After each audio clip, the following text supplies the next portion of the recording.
coming to you live right now from the fashion industry. And your friends in the industry, are they here in the room with us now? Since Daniela checks Google Trends all the time, we know that one of the most searched things about fashion is how to get into fashion industry. For context, my name is Bliss. We run a channel about storytelling in fashion. Usually we're doing deep dive runway analyses. We recently spent over an hour analyzing a single runway show. We do that with every single runway show that we go to when we go to Paris Fashion Week.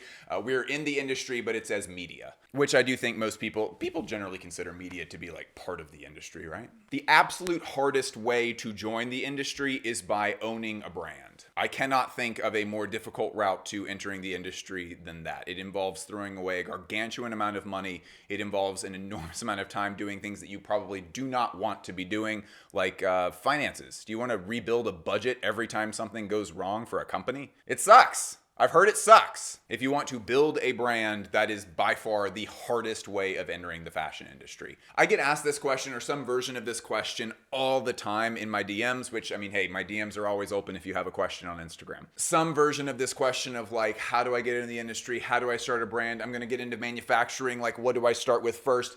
I recently spoke to a friend of mine who I trust very deeply and who is himself in the industry. He's in a few different industries, but fashion is definitely a big part of his job.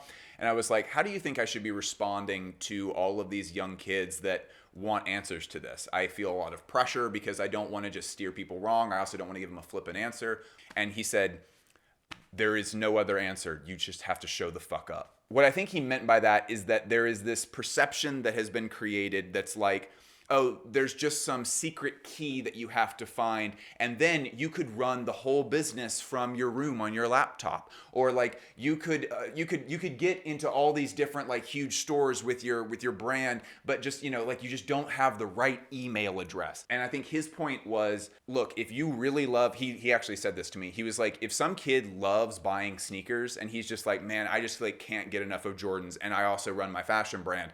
3 pairs of Jordans is a flight to Portugal to go check out some factories. Like, do you want 3 pairs of Jordans or do you want a plane ticket? And these are his words. And applying that to media and stuff, guys, a lot of this is showing up. Daniela and I, the first time we ever went to Paris Fashion Week, we were like, okay, I am committing to going to Paris Fashion Week 10 times or I am going to kill myself trying to do that. And after 10 times of going, then we can reassess. And if we're not getting into any shows, if we're just not building any connections, everything seems to be locked, then we can reassess. But I'm going to Paris for 10 seasons, damn it. And frankly, y'all, I understand that like the first time that I went to Paris, y'all were unbelievably supportive, which was so great. I appreciated that so deep. That meant the world to me. Compared to where we are right now, this is our, I think, 7th fashion week that we're about to go to in January for Men's Week. Our first fashion week, we got basically no access. There was very, very, very little access, but somebody that I think of as a mentor was like, man, the French are stubborn. This person is also French.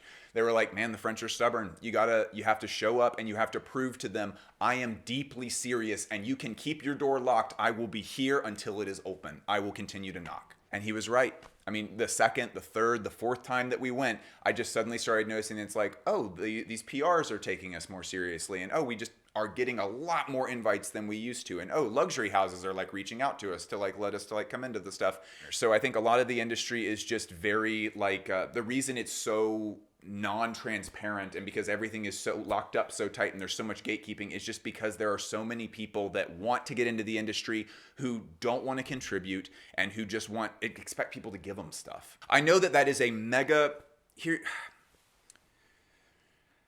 I get really stressed about thinking about the position that I was in when I was first starting out, where I just did not have any money. We are still on an extremely limited budget. I mean, we go to Paris 4 times a year.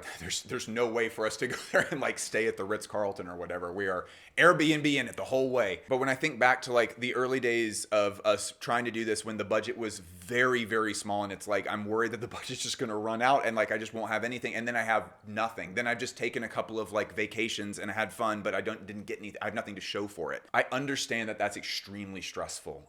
If you have to go get a job as a truck driver and like save up some money and then do your thing, go do that. You can do it.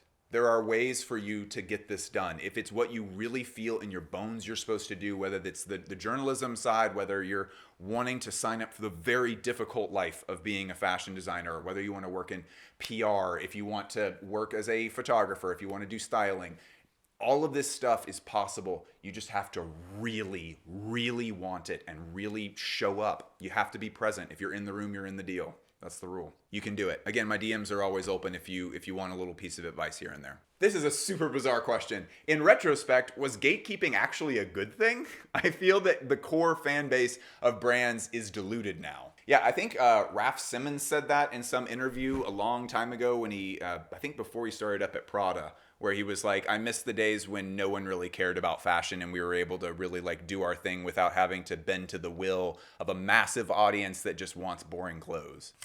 I'm paraphrasing. That is a big old paraphrase. I don't understand why there being a lot of people that like something needs to inhibit your enjoyment of it. I mean, I'm 34 years old.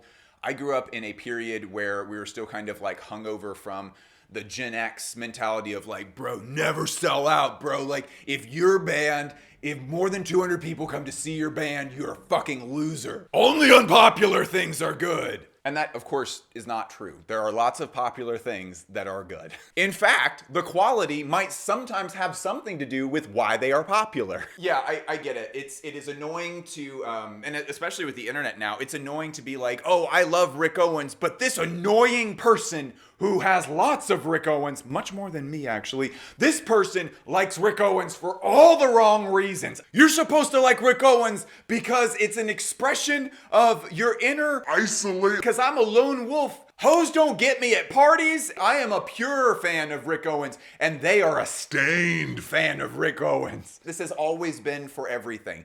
You either like the thing because you actually like it, or your life is being dictated by which things have fans that are the least annoying or that I have not witnessed annoying fans of. That might be the shittiest way to develop interests of any kind. You need to, I understand that like the person who asked this, I don't even remember who this was. I'm sure that you had perfectly good intentions with asking this, but just coming from someone who has tried that, where it's like, oh, only obscure things, only the most obscure stuff.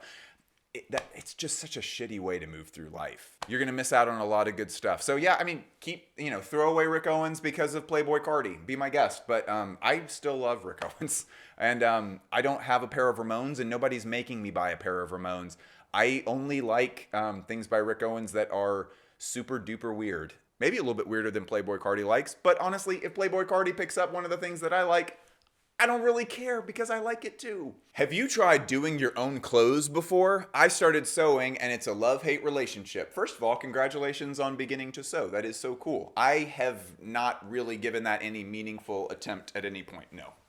Here's the deal. I feel like there's like no way for you to be like deeply engaged in fashion without people being like, yo, when are you gonna drop a collection? And that, I just am never gonna be interested in doing that ever. First of all, fashion design is one of the hardest fucking jobs that exists in the entire world. And two, I wouldn't be good at it. I am not good at that kind of creativity. Just the idea of like, oh, just create something, make a fashion collection, write a poem, make a short film. I am not good at this kind of stuff. What I am good at is literally what I'm doing right now. I mean, this is a questions episode, so this one's kind of light work, but like things like the recent Comme des Garçons episode, things like the Prada episode that Daniela wrote a while back, things like our Paris Fashion Week analysis, like all of those things, that is very much what I feel my life's purpose is to do. I am not jealous of anyone else's life path or life goal. I am doing exactly what I want to be doing right this second. I feel so bad for everybody who is like making content on TikTok or YouTube or whatever, and they would actually rather be creating clothes. It's like, you, my brother in Christ, you can make clothes right now. Daniela just made a pretty good point. Daniela, by the way, when we're doing these episodes, it's the reason that there are cuts is because we pause and then we talk about something and then I come back in and sort of share what we talked about and stuff. This is always like coming from, but Daniela, for the 6 billionth time, made a really good point there that a lot of these people are probably creating little meme accounts or making little like fashion facts or like runway review accounts in an attempt to grow the account so that then they can have an audience for their fashion brand. And to that, I would say, as somebody who not like a marketing expert or anything, but I did work in marketing for like 6 years. Just having a big group of people is not going to help you sell handmade clothes better. Those people are there for memes. If you've trained them to be there for memes, that's what they're there for. And if you train an audience up to buy cheap t-shirts because it's like, we're the only brand that sells $10 t-shirts, $10 graphic tees, baby, come and get them. Those people are not going to someday, when your fashion brand is big enough, they're not going to suddenly start buying like really nice jackets that cost $800 from you because you've trained them to buy $10 t-shirts. That said, we will be releasing merch when we finally get around to it. We got to get manufacturing and stuff, and we're just not willing to do the Redbubble thing. So yeah, we're still in the process of, figuring out how to do manufacturing and pricing and just getting stuff done. But yeah, at some point we'll be doing merch, but yeah, I have no interest in doing like a fashion collection. That's not what I'm here for. What are you wearing this season, Bliss? That's a great question, homie. Number one thing that I'm wearing is this Edward Cummings suit. I literally got the last jacket from Edward Cummings off of Essence. It was on like clearance. I was able to snag the last one, get it tailored, and I had to reach out to Edward Cummings to get the pants made. And I was super happy to pay for that because they were sold out absolutely everywhere. But I finally have a suit that I believe is a casual suit that I can wear just around and doesn't ever look fully out of place. Obviously, a suit is only going to blend in so much, but I wanted something that I could just sort of wear to the grocery store, wear when I'm hanging out around the house, and it doesn't feel too weird, and I think this one hits that on the head perfectly. I've also been wearing the shit out of this yak wool Yan Yan Vanessa beanie. It's really hard to describe how dense these fibers are, but how breathable they still are. The best way, I guess, to illustrate that without having you touch it is the way that this kind of ripples up like this. Like this is just a normal beanie. There's not anything structurally special about this beanie. It is just a normal beanie. But then when I put it on, it sort of bubbles up in this really specific way that sort of, I think, looks fantastic. This has sort of been the thing that I've used for the suit to sort of assure people, like, it's a casual outfit. Don't worry, I'm not on my way to work. I am in a constant state when I'm at home. This is my parents' home, but like when I'm at our house, I'm always in these slippers. These are by Glare-Ups. And it is honestly no sponsorship here at all. Maybe I shouldn't have said the name. These are the highest quality, one of the highest quality things that I own, and they're $120. I think most people just sort of think of slippers as something where it's like, I would never pay more than $25 for that. The benefit of this is that the bottom, despite that looking gross, I only wear this around the house. It never goes outside. The bottom is fully just leather, and then the top is just wool felt. They're super thick. I wear these constantly. They breathe wonderfully, and they actually keep my feet warm. I also, oh my gosh, this is so corny. I've started sleeping a lot in this cashmere beanie by Rick Owens. It went on like super sale on Essence last year, and I picked it up. Now Daniela refers to it as my honk shoe cap, but it feels really good. It makes me feel like I'm 80 years old. If you're really chilly when you're going to sleep, it'll eventually come off your head like while you're in the bed, just like from moving around. But like it feels like your whole body is wrapped up in a hug. It's really nice. I feel silly, but I like it. I am pretty much in a constant state of wearing my Zegna cashmere coat. This is one where I have no right to be walking around wearing something that is this nice. I found somebody who was getting rid of this coat for about $215. It was brand new. Zegna used to sell this coat for about $5,000. I have no idea why this person wanted to get rid of it or why the tags were still attached. I took it to my friend at a Zegna store and said, I am concerned that this is fake. He is not allowed to authenticate things for me that I did not purchase from that store. But he looked at it, and when I said, I am concerned that this is fake, he looked through it, looked at the lining, felt the cashmere, looked at the tags, and then said, I wouldn't worry about it. And when you're buying things secondhand, that's about the best promise that you can hope for, I think. Either way, even if I bought a dirty fake, this cashmere feels incredible. The insulation properties are wonderful. I could wear it inside, and I don't think I'd get overheated very quickly. The lining feels scrumptious. The only thing that I could ever complain about is that the tag is fraying a little bit, but beyond that, I'm pretty happy with it. I also have my my Shinya Kazuka pants that are made out of Dickies fabric. I wear those constantly. I don't even know what clip am I going to use to show that because I don't have them here with me right now.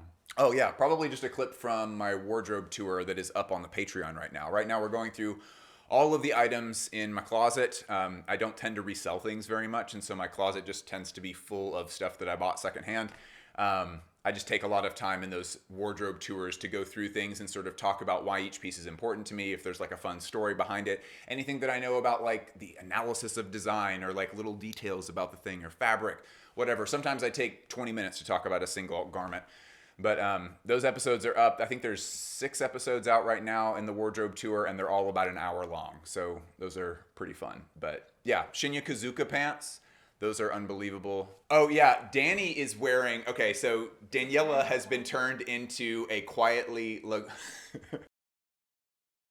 every time Daniela puts this sweater on, she's always like, I'm just a quietly luxurious bitch. I don't know what to tell you. That one's by Envelope 1976. The goal was to buy stuff from the row, but I mean, guys, there's just those prices at the row, man. It's tough. Do you know that I just want you to just own everything by the row? I want you to be fully Mary-Kate and Ashley'd out. But until then, you get your massive, incredibly warm baby alpaca sweater. This shirt is by Layer Zero. It's an all linen shirt. I think I'm just kind of done with all cotton shirts. I do not like the properties that cotton has in shirting. It just doesn't work well with me at all. So this is linen. It wrinkles up super, super well. And there's a lot of really beautiful little details. It's by Layer Zero. Those are the huge things I'm excited about wearing this season. And my my Yan Yan Vanessa slime pants. Those were the wedding gift from Daniela, which was lovely. It was very sweet. But yeah, that's what I'm wearing. I am really, really, really stoked on all of the clothes that I've been wearing lately. This shit makes me unbelievably excited. I'm very happy with it. Hi, welcome to the end of the episode. There usually are not a lot of people that make it this far, so I appreciate you sticking through the entire way. I'm here in the kitchen of my parents' house, wherein there is this table that's made of blue tile, but there's like, it's individual blue tiles. And to this day, my mom is still like, why did we make a kitchen table out of blue tile where there's grout in between it and cleaning it is impossible? But like the end result, it looks beautiful. Like, I understand it's a pain in the ass to clean. I'm sorry, Mom. But like, it's beautiful, man. You might be asking why we're talking so much about countertops. I don't have a good answer for that. Look, this channel runs on donations, and the Patreon is the best way to do that. You get a ton of extra videos. Right now we're doing a wardrobe tour where I go through everything in my whole closet, and I talk about what I love about it specifically, which has been awesome. I just take all the time that I need. It's very, very casual. We get like hour-long episodes about once a month, maybe once every other month. There's tons of extended interviews with designers that I do interviews with in Paris, but we can't include the whole thing in other videos. There really is a whole separate world for you to discover. Join now. The video's over. You have no excuse. I'll talk to y'all later.